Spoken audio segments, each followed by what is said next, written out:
पश्चिम बंगाल में इस वक्त रत जगा चल रहा है। एग्जिट पोल के नतीजों ने बंगाल में खलबली मचा दी है।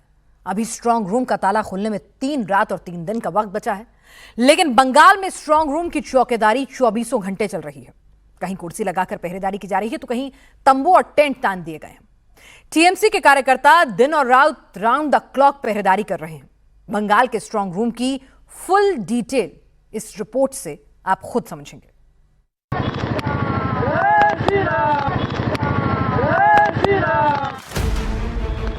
बंगाल में बारिश के बीच ईवीएम की बस के पीछे बीजेपी के कार्यकर्ता बाइक दौड़ा रहे हैं।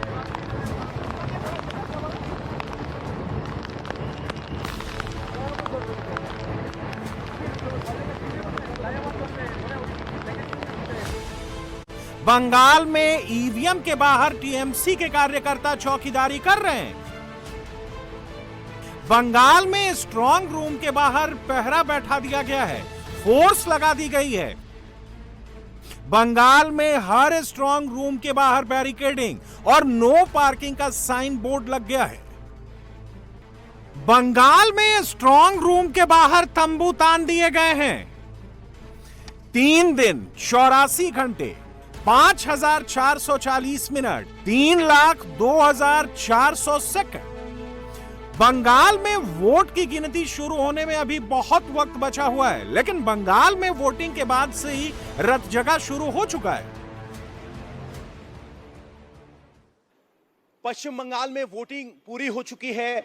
यहां सबकी निगाहें अभी तक राजनीतिक पार्टियों पर थी, अब सबकी निगाह शिफ्ट हो चुकी है स्ट्रांग रूम पर। इस वक्त हम कलकत्ता में हाईकोर्ट के सामने जो स्ट्रांग रूम है उस पर मौजूद हैं। यहां पुलिस के जवान तैनात हैं। सामने देखेंगे तो एक ग्रिल है, इसके बाद सिर्फ अधिकृत लोग ही अंदर जा सकते हैं।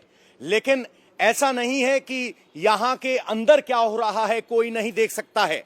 पारदर्शिता को बनाए रखने के लिए यहां 2 कैमरे लगाए गए हैं, जिसमें 7 विधानसभाओं की ईवीएम को रखा गया है।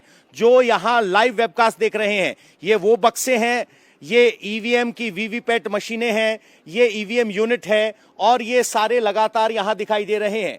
दरवाजे पर भी एक कैमरा लगा है और यहां 7 विधानसभा की सभी ईवीएम रखी गई हैं। कोई भी आम साधारण आदमी यहां आ सकता है। अगर बंगाल में स्ट्रांग रूम के बाहर ऐसा पहरा नहीं लगे, अगर इतनी सिक्योरिटी ना लगाई जाए, अगर बंगाल में इतनी सीआरपीएफ के जवानों की तैनाती ना की जाए, अगर पोलिंग स्टेशन से ईवीएम को ले जाने के लिए फोर्स ना लगाई जाए, तो बंगाल में क्या हो सकता है वो भी देख लीजिए। बंगाल में मतदान खत्म होते ही ईवीएम लूटने की कोशिश की जा रही है। 29 अप्रैल को चुनाव खत्म होते ही हावड़ा के बाली में बवाल मच गया। बाली में भीड़ ने ईवीएम लूटने की कोशिश की, सुरक्षा बलों से छीनने की कोशिश की, लेकिन बवालियों का लाठी वाला इलाज हो गया।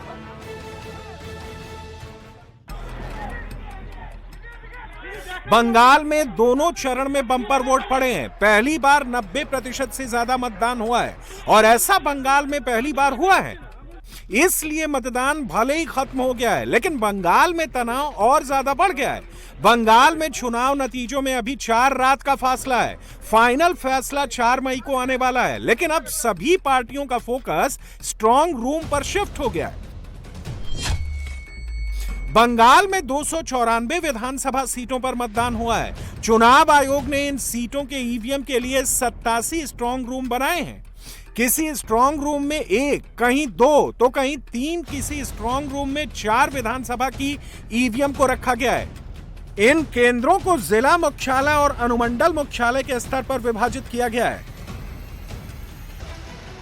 स्ट्रांग रूम वो जगह होती है जहां पर अलग अलग विधानसभाओं की पोलिंग स्टेशन की ईवीएम को जमा किया जाता है और काउंटिंग के दिन तक इन ईवीएम को हाई सिक्योरिटी में रखा जाता है।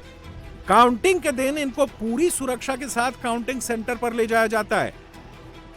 बंगाल में ईवीएम और स्ट्रांग रूम की निगरानी में बीजेपी भी लगी हुई है, लेकिन जिस तरीके से बंगाल में बीजेपी का जोश हाई है, जिस तरीके से एग्जिट पोल के आंकड़े आ रहे हैं, उससे तो यही लग रहा है कि बंगाल में खेला हो गया है और इससे दीदी की पार्टी के कार्यकर्ताओं की बेचैनी बढ़ गई है। ममता की पार्टी ने अगले 4 मई तक स्ट्रांग रूम में अपने कार्यकर्ताओं की राउंड द क्लॉक ड्यूटी लगा दी है। 24 घंटे स्ट्रांग रूम के बाहर टीएमसी का कोई ना कोई कार्यकर्ता पहरेदारी में लगा हुआ है। स्ट्रांग रूम में ड्यूटी देने के लिए टीएमसी कार्यकर्ताओं की शिफ्ट लगा रही है। यहां दो लोग बैठे हुए हैं। सर, आप नजर रखने के लिए आए हैं, किस पार्टी से जुड़े हुए हैं? हम लोग तृणमूल कांग्रेस से। तृणमूल कांग्रेस से जुड़े हैं। क्या आदेश है आपको, क्या हिदायत दी गई? हिदायत यही दी गई है हम लोगों के जोड़ासागु के कैंडिडेट श्री विजय उपाध्याय जी ने कहा कि यहाँ बैठने के लिए कल से हम लोग यहाँ बैठे हुए हैं। आगामी 4 तारीख तक यहीं बैठे रहेंगे। राउंड द क्लॉक ड्यूटी लगी है? Round the clock duty. तो कितने घंटे की ड्यूटी पे हैं आप? अभी तो हम कल रात से हैं। नेक्स्ट टीम अब आने का टाइम हो रहा है। बीजेपी वाले भी आए हैं या सिर्फ तृणमूल वाले? बंगाल में बीजेपी का कुछ है ही नहीं है। अच्छा। बीजेपी सिर्फ नाम का है। तो फिर अच्छा, आपको लग रहा है कि ईवीएम पे कुछ हो सकता है, इसलिए आपको यहाँ आना जरूरी है? देखिए, ये दल का निर्देश है। दल ने हमको कहा है, हम लोग बैठे हुए हैं। तो डेडिकेशन है। पानी की बोतल और बिस्किट, यही सहारा। सारी रात बैठे रहे आप, सोए नहीं? आज तो नहीं सोए नहीं है। आप किस पार्टी से हैं दादा? तृणमूल कांग्रेस से। यहाँ लेफ्ट, बीजेपी, कांग्रेस कोई नहीं आया? कोई भी है ही नहीं यहाँ पर, तो आएगा कहाँ से? अच्छा, आपको क्यों लगा पिछली बार आप इस तरह से चौकीदारा कर रहे थे? नहीं, पिछली बार तो ईडी, सीबीआई और इलेक्शन कमीशन इतना ज्यादा ये नहीं था। इस बार तो सारे ट्रूप आ गए, केवल नौसेना और वायुसेना छोड़ के सभी आ गया था पश्चिम बंगाल इलेक्शन में। तो कह रहे हैं कि पिछली बार इस तरह की चौकीदारी की जरूरत नहीं पड़ी थी, अब की बार 2 आदमी टीएमसी ने बिठाए हैं जो लगातार स्ट्रांग रूम पर नजर बनाए हुए हैं।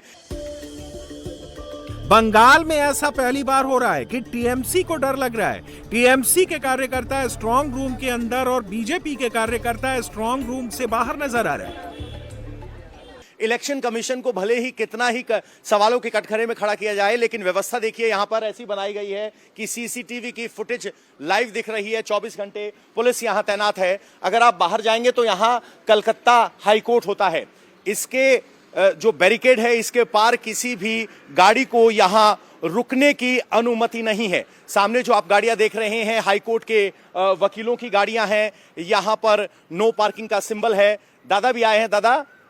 नहीं, दादा नहीं है, मैं आया हूँ। हाँ, किस पार्टी से हैं सर आप? भारतीय जनता पार्टी से। भारतीय जनता पार्टी से। तो ईवीएम स्ट्रांग रूम पे टीएमसी के तो यहाँ कार्यकर्ता बैठे हैं। हाँ। आपका नहीं है? वो चोरी करते, उनको पता है चोरी होगा, इसीलिए बैठे हैं वो। यहाँ कुछ नहीं होगा, कुछ नहीं हो सकता है, लेकिन बेसिकली उनके दिमाग में चोरी भरा था, तो यही सोचते हैं कि चोरी होगा, इसलिए बैठे हुए हैं। अच्छा, क्या लग रहा है आपका कौन सी विधानसभा से चुनाव लड़े आप? मैं इलेक्शन एजेंट हूँ, तापस राय जी, मानिकतला विधानसभा से। मानिकतला से। क्या लग रहा है आपकी बार आपको, जिस तरह से टीएमसी चौकीदारा कर रही है, पिछली बार नहीं थी हाँ, यहाँ चौकीदारा करने के लिए? पता है, ऐसा है कि हम लोग को वो पता है वो हार चुके हैं। मानिकतला विधानसभा कम से कम 15 से 20 हजार वोट से हारेंगे और टोटल 180 प्लस आएगा हम लोगों का। तो अंदर देखिए, टीएमसी के कैंडिडेट के एजेंट जो है वो दावा कर रहे हैं कि हम जीतेंगे। बीजेपी के पोलिंग एजेंट है वो कह रहे हैं हम जीतेंगे। मैं अपने कैमरामैन को कहूंगा जरा बाहर आ जाइए भाई, नो पार्किंग का सिग्नल दिखाइए। कोलकाता पुलिस है, ये पूरा कॉर्डन ऑफ इलाका है और इस इलाके में इसके अलावा यहाँ जो परमिटेड आदमी है उसके अलावा कोई नहीं हो सकता, गाड़ी नहीं रोक सकती। यानी अब ईवीएम सबसे बड़ी निगाहों में होगी, क्योंकि अब ईवीएम से जो 4 तारीख को नतीजा निकलेगा उस पर सबकी निगाहें हैं और टीएमसी लगातार ईवीएम की चौकीदारी कर रही है। बंगाल में अब सबकी निगाहें स्ट्रांग रूम पर टिकी हुई हैं, क्योंकि बंगाल का फैसला इन्हीं स्ट्रांग रूम में रखी मशीनों से होने वाला है। टीएमसी भले ही ईवीएम से छेड़खानी का डर दिखा रही है, लेकिन ईवीएम से छेड़खानी करना इतना आसान नहीं है, क्योंकि पोलिंग बूथ से स्ट्रांग रूम तक ईवीएम को लाने और स्ट्रांग रूम में रखे जाने की पूरी प्रक्रिया प्रत्याशियों के प्रतिनिधियों के सामने होती है। सब कुछ कैमरे पर रिकॉर्ड होता है। मतदान खत्म होते ही सबसे पहले प्रिसाइडिंग ऑफिसर ईवीएम में मौजूद क्लोज बटन को दबाता है। इसके बाद फॉर्म 17C भरा जाता है। इस फॉर्म में वोटिंग सेंटर में कुल वोटर्स, मतदान करने वाले वोटर्स की संख्या के बारे में जानकारी दर्ज की जाती है और ईवीएम को बक्से में रखकर सील किया जाता है। पहली सील प्लास्टिक की टेरोटोक सील होती है, जबकि दूसरी सील पेपर सील होती है।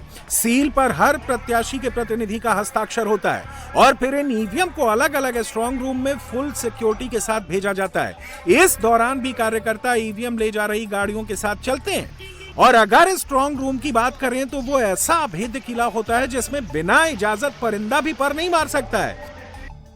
स्ट्रांग रूम को अभेद्य बनाने के लिए 3 लेयर की सिक्योरिटी लगाई जाती है।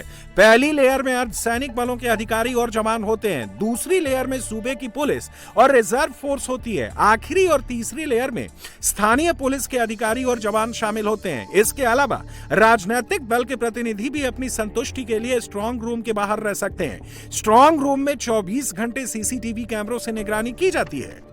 उत्तर कोलकाता के 7 विधानसभा के जो ईवीएम्स है वो ईवीएम्स रखा गया है। यहाँ पर 3 लेयर के सुरक्षा व्यवस्था यहाँ पर की गई है। पहले लेयर पे राज्य पुलिस के जो पुलिस है वो है, इसके बाद दूसरा लेयर, उस दूसरे लेयर पे भी बंगाल पुलिस है और थर्ड लेयर जो है यहाँ पर सीआरपीएफ की तैनाती देखी जा सकती है। हम लोग इस वक्त है खुदीराम अनुशीलन केंद्र और इसी जगह पे उत्तर कोलकाता के 7 विधानसभा के जो ईवीएम्स है वो ईवीएम्स इसी जगह पे रखा गया है। हम लोग इस वक्त उसी विजुअल्स को देख पा रहे हैं। यहाँ पर सीआरपीएफ के जितने भी जवान है वो तैनात है हर वक्त। इसके अलावा सीसीटीवी के जरिए भी पूरी मॉनिटरिंग किया जा रहा है।